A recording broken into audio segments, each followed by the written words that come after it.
ባለበጀት የመንግስት መስሪያ ቤቶች በልዩ ፍቃድ የሚፈጽሙት የግዢ መጠን ስለመጨመሩ ዛሬ የስቶካዎች ምክር ቤት ያደረገው ግምገማ አመላክቷል።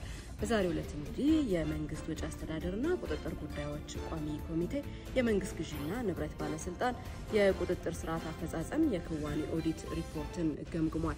በግምገማው መሰረት በተለይ በ2015 እስከ 2016 ዓ.ም ባለው ጊዜ የቁጥጥር ስርዓት አፈጻጸም ክዋኔ ኦዲት ምን ይመስል እንደነበረ ገምግሟል። የፍቃድ አሰጣጥ፣ የኤሌክትሮኒክስ ግዢ ስርዓትና የግዢ ስርዓቱ ቀልጣፋና ውጤታማ መሆኑን በተመለከተ በፌደራል ዋና ኦዲተር መስሪያ ቤት የክዋኔ ኦዲት ተካሂዶበታል። በዚህም እንግዲህ ልዩ ግዢ ፍቃድን ከመስጠት አኳያ የመንግስት ግዢና ንብረት ቁጥጥር ባለስልጣን ያለ በቂ ማስረጃ የልዩ ግዢ ፍቃድ መስጠቱ ተመላክቷል። ሌላው የተነሳው ጉዳይ የኤሌክትሮኒክስ የግዢ ስርዓት ተግባራዊ ቢደረግም አሁንም በርካታ ተቋማት የኤሌክትሮኒክስ ግዢ ስርዓት አለመከተላቸው በኦዲት ግኝቱ ላይ ተነስቷል። በዚህም እንግዲህ ተጨማሪ ወጪ ስለመውጣቱ ነው ዛሬ በግምገማው ላይ የተነሳው።